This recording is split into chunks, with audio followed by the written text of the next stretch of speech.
Kullanıcı alameti. Cumhurda revatipler gerek değil.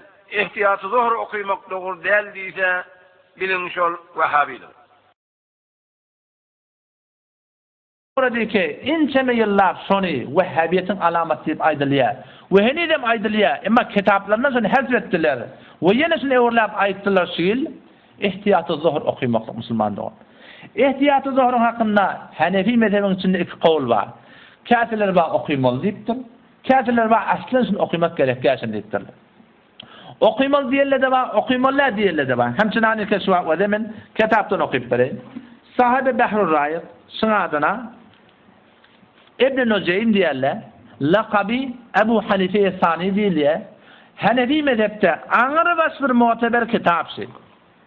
İneleken cildi do bab salatul cuma da geliptir.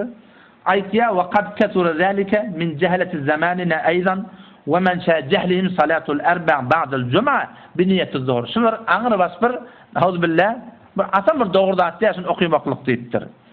وإنما ودعها بعض المتأخرين عند الشك في صحة الجمعة بسبب رواية عدم تعددها في مصر واحد وليست هذه الرواية بالمختارة. شن أقيم اللي بأيدليان رواياتlar İbn-i Nuceym rahmetullahi aleyh deyiptir ki şu muhtar rivayet diye deyiptir.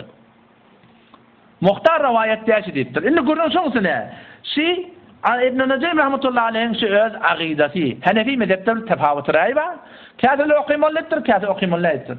Ona nauzubillah eğer ihtiyatı zuhur okuymasınlık ya okuymalılar demeklik ya okuydan da bar öyünüzde okuyun, mescitte okuyman demeklik Vehhabiyetin alameti olayan olsa onda şu İbn-i Nuceym rahmetullahi aleyh ona Vehhabi olmalılar.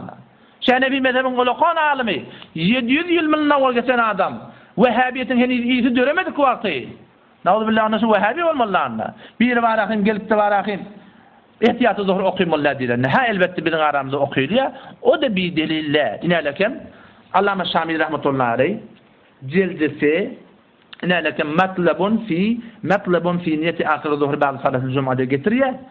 Tevzihat veriyor.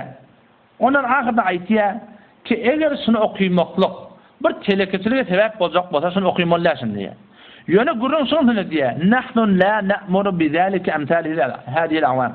Bir şey ihtiyacıdır okuymalı olsa bunu umum Müslümanlara biz okuymalı vaydamlak diye. Okuymaklığı Allame Şamil rahmetullahi aleyh tercih veriyor. Nihayeten sana mustahap diye ihtiyar. Ama şimdi umum Müslümanlara okuymalı vaydamlak.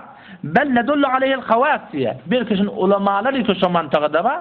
Şolar okuymalı aydıptır. Bir de kimin kavli? Allame Şamil rahmetullahi aleyh Hanefi mezhebin bir muteberterin fıkışı. Her bir darul ifta barsan, her bir fetva verilen yere barsan, şu kitap başlasın diye taliyatız elhamdülillah. İneleken veze, bir mesele fıkhi. Okuymalıyen ne var? Okuymalı diyen ne var? Okuymalıyen adamda şu form okuymalıdır, ulamalı okuymalıdır. Gelse biri biz diyse, Allame Şamil rahmetullahi aleyh'e kabul etmeyiz. Başka bir tahqiqim olsa, yetenmese bağın şunu okuymaklık mustahaplığına yetenmese, başka adamlarda emrediliyor, okuyunsunuz şunu deyip. Onun da müşkülü yok. Sizin öz rayınız önüne mübarek. İnşallah bununla yankı Türk mesela mecmui fıkhine koyulur. O tarzı mesele açılır inşallah Teala. Onun müşkülü yok. Ray ekseriyet hayızı olsa, hayızlı ray kavi olsa, o sonra okulur ya okulmaz inşallah Teala. Yöne nihayeten Müslüman doğrumuz. Mustahap diyen zadi. Nihayeten şu hükmü mustahapsın. Zımma okuyulayan yerde, zımma düşen yerde sonra hiçbir şek yok yani mustahap. Okuyasan mustahap olacak onu hemen. Hopstada bir mustahabı terk eden ne? Mustahabın hükmü ne? Essena soğab var. Mustahabı terk eden ne? Şöyle Vehhabi oluyor. Allame Şamil de şunu okuyasan sen mustahab deyiptir diyelim. Hoşnun bir öyle oylamalı olurlar. Hanefi mezhebinin içinde vakti kesin tefavut ra'yi var. Gelipten tarafı mukabalını nauzubillah Vehhabi deyip aytmaklık ayaş töhmet diyemez. Ayaş kıyamet günü yetişin kim cevap vermeler? Bularni bir görün, camide form galat fikir görülüp, falan mantığı okuymuyor, onlar Vehhabidir. Falan obu okuymuyor, onlar Vehhabidir. Bir daha Xudaydan korkmalılar mı akımsın akımda?